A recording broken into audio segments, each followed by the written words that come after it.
Hello friend, स्वागत है आपका अपने YouTube channel state knowledge TV Hindi में। जी हाँ, हरियाणा सरकार की तरफ से आज सुबह 8 जनवरी को 5 बड़ी अपडेट आई हैं, 5 बड़ी घोषणाएं की गई हैं। जान लेते हैं सुबह सुबह आज 8 जनवरी को सोमवार के दिन।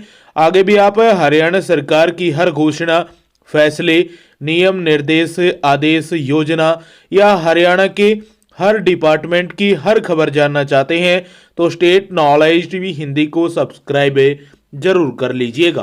पहली बड़ी अपडेट आई है मौसम विभाग की तरफ से। हरियाणा में आज रात से बदल जाएगा मौसम, हल्की बूंदाबांदी होने की संभावना है हरियाणा में। हरियाणा के कई जिलों में कोल्ड डे का अलर्ट जारी किया गया है। सुबह और शाम कोहरा बढ़ाएगा मुश्किलें।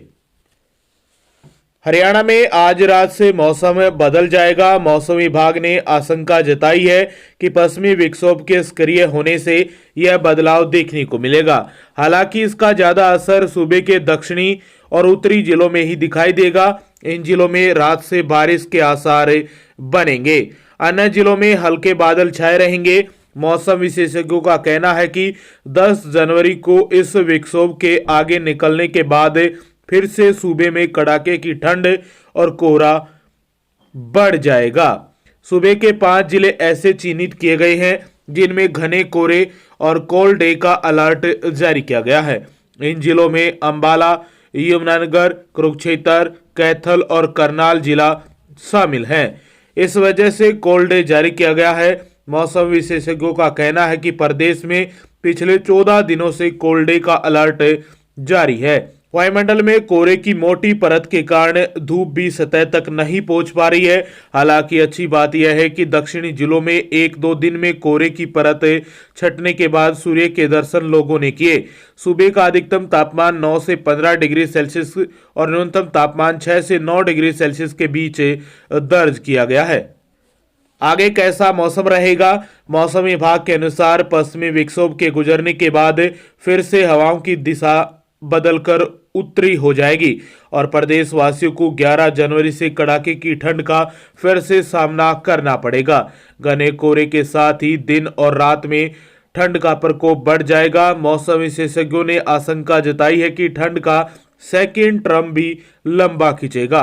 हालांकि एक सप्ताह तक ठंड होने के बाद कोहरे को लेकर हालात सुधरेंगे, जिसके बाद धूप से लोगों को ठंड से राहत मिलेगी। मौसम विज्ञान विभाग की तरफ से कहा गया है कि आज 8 जनवरी सोमवार को हरियाणा के लगभग जिलों में धुंध देखने को मिलेगी। साथ में बादलवाही रहने वाली है। हवाओं की गति 6 से 9 किलोमीटर प्रति घंटे की रफ्तार से हवाएं चलने की भी संभावना है। साथ में दक्षिण हरियाणा में जो बारिश ज्यादा हो सकती है संभावना है। महेंद्रगढ़, रेवाड़ी, मेवात और पलवल में बूंदाबांदी ज्यादा देखने को मिल सकती है। 25% से 50% के बीच आज रात्रि को हरियाणा में आर्द्रता 95% से लेकर 99-100% के आसपास बनी रहेगी। यानी शाम के बाद रात को बूंदाबांदी देखने को मिल सकती है हरियाणा में और थोड़ी धुंध से राहत मिलेगी 2 से 3 दिन। उसके बाद फिर से कड़ाके की ठंड और धुंध देखने को मिल सकती है। दूसरी बड़ी अपडेट आई है हरियाणा में पटवारी और कानूनगों की जो हड़ताल चली हुई है उसको लेकर आपको और भी परेशानी होने वाली है। जी हाँ, सरकार ने बातचीत के लिए नहीं बुलाया है पटवारी कानूनगों को। 3 दिन और कार्य का बहिष्कार करेंगे पटवारी। आमजन को तहसीलों में कार्य कराने में हो रही है परेशानी। पटवारियों और कानूनगों की 3 दिन चले आंदोलन के बावजूद सरकार की ओर से अभी तक वार्ता के लिए कोई बुलावा नहीं भेजा है। सोमवार से यानी आज से लेकर बुधवार तक भी पटवारी कार्य का बहिष्कार कर सांकेतिक धरना देंगे। कार्य बहिष्कार की वजह से आम लोगों के आय प्रमाण पत्र, इनकम सर्टिफिकेट, रेजिडेंस मूल निवास प्रमाण पत्र, कास्ट सर्टिफिकेट सत्यापन या रजिस्ट्री, पैमाइश, नक्शा जैसे कार्य प्रभावित हो रहे हैं। हालांकि 2 दिन पहले डिप्टी सीएम दुष्यंत चौटाला ने कहा था कि उन्होंने इनके मामले को लेकर एफसीआर से कहा है कि परंतु अभी तक कोई बातचीत नहीं हुई है। रेवेन्यू पटवारी और कानूनगो एसोसिएशन के राज्य प्रधान जयवीर चहल ने कहा कि हम जनता को परेशान नहीं करना चाहते, लेकिन सरकार उनकी मांगों की तरफ ध्यान नहीं दे रही है। पटवारी के पदों पर भी हरियाणा कौशल रोजगार निगम के माध्यम से भर्ती की जा रही है, जबकि राजस्व का रिकॉर्ड काफी अहम होता है। पीढ़ी दर पीढ़ी लोगों का रिकॉर्ड है, ऐसे में इसे अस्थायी कर्मचारी कैसे संभाल कर रखेंगे। वहीं दूसरी तरफ अखिल भारतीय राज्य सरकारी कर्मचारी महासंघ के अध्यक्ष सुभाष लांबा ने पटवारी और कानूनगो के आंदोलन का समर्थन किया है। मुख्यमंत्री से मामले में जल्द हस्तक्षेप कर उनकी मांगों को पूरा करने की मांग की है। वहीं दूसरी ओर लोगों को तहसीलों में कार्य कराने में परेशानी हो रही है। तो बता दें कि 3 दिन और हड़ताल चलने वाली है हरियाणा में पटवारी और कानूनगो की। यदि आप तहसील में कोई काम करवाने जा रहे हैं पटवारी या कानूनगो के माध्यम से, तो आपको परेशानी का सामना करना पड़ सकता है।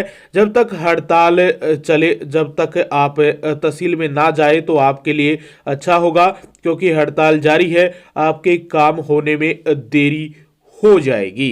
तो ये दूसरी बड़ी अपडेट आई थी आप सभी के लिए। तीसरी बड़ी अपडेट आई है हरियाणा के बुजुर्गों को लेकर। जी हाँ, तीर्थ यात्रा योजना को लेकर ये बड़ी अपडेट है। हरियाणा में बुजुर्गों को फ्री में अयोध्या की सैर कराएगी सरकार। 9 और 10 फरवरी का स्लॉट भी मिल चुका है। हरियाणा से फरवरी में लोगों को अयोध्या ले जाया जाएगा। राज्य को 10 और 9 फरवरी का स्लॉट मिला है। इसके लिए सरकार ने तैयारी भी शुरू कर दी है। मुख्यमंत्री तीर्थ यात्रा पोर्टल पर रजिस्ट्रेशन किया जाएगा। खास बात यह है कि सरकार बुजुर्गों को अयोध्या की मुफ्त यात्रा करवाएगी। इसके लिए रजिस्ट्रेशन शुरू कर दिया गया है। यदि आप रजिस्ट्रेशन करना चाहते हैं तो आप तीर्थ यात्रा योजना की जो रजिस्ट्रेशन है वेबसाइट है उस पर रजिस्ट्रेशन कर सकते हैं। हालांकि उन बुजुर्गों को ही ले जाया जाएगा जिनकी सालाना आय 1,80,000 रुपये है या उससे कम है। हालांकि आय की सीमा को बढ़ाया भी जा सकता है, इस पर सरकार ने चर्चा भी चल रही है। सरकार की ओर से ट्रेन बुक कराने की प्रक्रिया भी चल रही है। रेलवे से बातचीत की जा रही है। इसके अलावा चंडीगढ़, अंबाला और दिल्ली से अयोध्या जाने वाली ट्रेनों में भी 2-2 बोगी बुक कराने की प्लानिंग चल रही है, ताकि इस जरिए भी लोगों को अयोध्या भेजा जा सके। सरकार बुजुर्गों का पूरा खर्च उठाएगी, उनके रहने का प्रबंध किया जाएगा। यहाँ तक कि प्रत्येक बोगी में एक वॉलंटियर भी होगा। मुख्यमंत्री के एडवाइजर पब्लिसिटी तरुण भंडारी ने बताया कि बुजुर्गों को अयोध्या ले जाने के लिए तैयारी की जा रही है। प्रयास होगा कि ज्यादा से ज्यादा लोग दर्शन करने के लिए अयोध्या पहुंचे। तो ये बुजुर्गों के लिए बड़ी अपडेट आई है। 9 और 10 फरवरी को स्लॉट मिला है हरियाणा में। मुख्यमंत्री तीर्थ यात्रा जो पोर्टल है उस पर आप रजिस्ट्रेशन कर दीजिए, ताकि आप भी अयोध्या की यात्रा मुफ्त में कर पाए। चौथी अपडेट आई है आधार कार्ड को लेकर आप सभी के लिए। जी हां, बता दें कि आधार कार्ड में पते में बदलाव करने के सरकार ने नियम बदल दिए हैं। पार्षद की तस्दीक के बाद ही आधार कार्ड में धारक का पता बदल जाएगा। बता दें कि आधार कार्ड में एड्रेस चेंज करने के नियम भी सरकार ने बदल दिए हैं। अभी तक आधार कार्ड में एड्रेस चेंज के लिए bank passbook, registry, pan card की प्रति साथ लगाकर आवेदन हो रहा था। अब इसमें बदलाव कर दिया गया है। नई व्यवस्था में आवेदन को आधार कार्ड में एड्रेस बदलाव के लिए मिलने वाले फॉर्म पर अपने एरिया के पार्षद से तस्दीक करानी होगी। उसके बाद ही पोर्टल पर आवेदन स्वीकृत हो पाएगा। अटल सेवा केंद्र के संचालक मुकेश शर्मा और अन्य ने बताया कि आधार कार्ड में एड्रेस चेंज के लिए औपचारिकताएं कम थी, अब उन्हें बढ़ा दिया गया है। प्रक्रिया थोड़ी लंबी कर दी गई है। कल तक जहां बैंक पासबुक के साथ लगाने पर जहां आधार कार्ड में एड्रेस के लिए आवेदन हो रहे थे, अब नहीं हो पा रहे हैं। आवेदन फाइल में ऑब्जेक्शन लग रहे हैं। उनके यहां आने वाले लोगों को एक फॉर्म दिया जा रहा है। फॉर्म पर आवेदक की फोटो, एरिया के एमसी की मोहर और साइन जरूरी है। इसके बारे में सभी लोगों को जागरूक भी किया जा रहा है, जिससे लोगों का समय खराब न हो। अटल सेवा केंद्र आजाद नगर में आई सविता ने बताया कि ये यमुनानगर में सहारनपुर शिफ्ट हो गए थे, अब फिर से यमुनानगर में अपने घर वापस आ गए हैं। उन्हें अपने बेटे के आधार कार्ड में एड्रेस चेंज कराना है। तो ये बड़ी अपडेट थी आप सभी के लिए। जी हाँ, अब एमसी पार्षद की तस्दीक के बाद ही आधार कार्ड में धारक का पता या एड्रेस बदल जाएगा। पांचवी अपडेट आई है आप सभी के लिए। पांचवी अपडेट में दो अपडेट है। सबसे पहली अपडेट है हरियाणा पब्लिक सर्विस कमीशन की तरफ से एचपीएससी एसडीओ सिविल का जो रिजल्ट है वो जारी कर दिया है। आप देख सकते हैं पूरा रिजल्ट वेबसाइट पर जाकर अपलोड कर दिया गया है। जी हाँ, रिजल्ट डिक्लेयर कर दिया है HPSC Haryana public service commission की तरफ से। इसके साथ हरियाणा में फार्मासिस्ट के 292 पदों की भर्ती वापस ले ली है। कल रख के 131 पद बढ़ गए हैं। स्टेनोटाइपिस्ट के 70 घटे। कोर्ट में विभागों ने कहा कि 6 माह की ट्रेनिंग की शर्त वापस ली जाएगी। स्वास्थ्य विभाग और ईएसआई हेल्थ केयर ने फार्मासिस्ट के 292 पदों की भर्ती को वापस ले लिया है। यह फैसला विभाग के नियमों में बदलाव के कारण लिया गया है। इसमें अब फार्मेसी के साथ 6 माह की ट्रेनिंग भी अनिवार्य कर दी है। ऐसे में भर्ती को युवाओं ने पंजाब और हरियाणा हाईकोर्ट में चुनौती दी थी। कोर्ट में विभागों ने शपथ पत्र दिया है कि वे 6 माह की ट्रेनिंग की शर्त वापस लेंगे। ऐसे में स्वास्थ्य विभाग और ईएसआई हेल्थ केयर ने कमीशन को पत्र लिखकर भर्ती वापस ले ली है। इसके साथ एक और बड़ी अपडेट आई है। आंगनवाड़ी वर्कर हेल्पर के लिए 12वीं पास का प्रस्ताव रखा है।